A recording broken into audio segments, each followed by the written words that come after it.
डोंबिवली येथे ॲडव्होकेट रेश्मा भोपी यांनी आपल्या घरी साखर चौथीच्या गणपती बाप्पाच्या बनविलेल्या देखाव्याने सर्वांचेच लक्ष वेधून घेतले होते। मातृभाषेत शिक्षण देण्याचा संदेश त्यांनी या देखाव्यात भक्तांना दिला।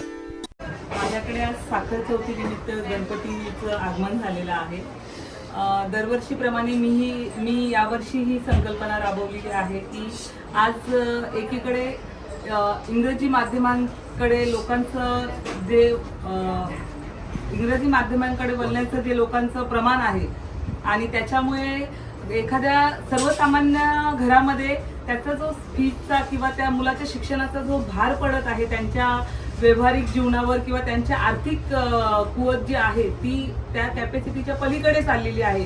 त्या इंग्रजी माध्यमांची फी भरणे आणि त्यांच्या इतर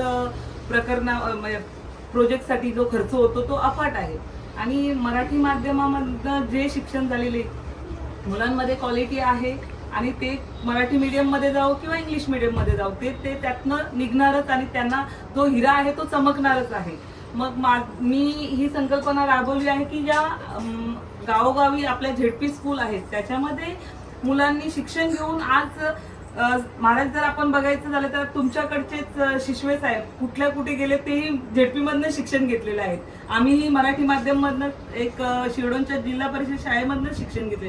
करायचं झालं तर माणूस कोणत्याही क्षेत्रात मराठी मीडियममधनं जाऊ शकतो आणि जर आता जर आपण एक रिसेंटली जर बघितलं की मराठी शाळा ज्या झेडपी स्कूल बंद होत आल्या त्यांची पटवारी कमी होते तर त्या वाचवणं खूप गरजेचं आहे। म्हणून आम्ही एक गणपतीच्या माध्यमातून एक छोटीशी संकल्पना राबवली आहे की आपण गणपतीला येताना फूल मोदक किंवा फ्रुट्स न आणता, कारण की त्या नाशिवंत वस्तू आहेत, त्या वस्तू 2 दिवसांनी खराब होणार आहेत, तर त्या बदल्यात प्रत्येकाने आपल्या स्वइच्छेने ज्या मराठी शाळेतल्या झेडपी स्कूल मधल्या पोरांसाठी कोणतेही शैक्षणिक साहित्य आपल्या कॅपॅसिटीनुसार पेन असेल एक वही असेल ते त्यांनी देवाच्या चरणी अर्पण करावं आणि त्याचा तो प्रसाद म्हणून देवाचा आम्ही ते एका कार्यक्रम गणपतीचं विसर्जन झाल्यावर 2 दिवसांनी ते शाळेमध्ये वाटून येतो, कारण की त्यातनं मुलांच्या शिक्षण। ज्येष्ठ कीर्तनकार हरिभक्त परायण विश्वनाथ महाराज वारिंगे यांनी देखील या देखाव्याला भेट दिली।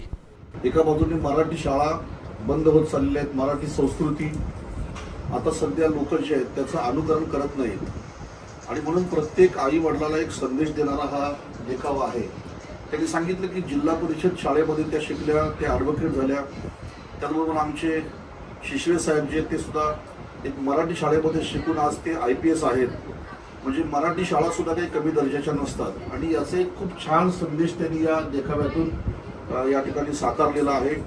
आणि सर्वात महत्त्वाचं जे आहे आपण या ठिकाणी बघू शकता की या ठिकाणी वह्या पुस्तकं शालेय साहित्य म्हणजे दर्शनाला येताना तुम्ही फुलं किंवा पेढे हार वगैरे आणू नका, तर शालेय साहित्य या ठिकाणी घेऊन या, म्हणजे ते मला शाळेमध्ये वाटता येईल। तर खऱ्या अर्थाने या ठिकाणी हे गणेशोत्सव जो त्यांनी साजरा केलेला आहे हा प्रत्येकासाठी एक आदर्श आहे। विश्वसूर्य न्यूज, डोंबिवली।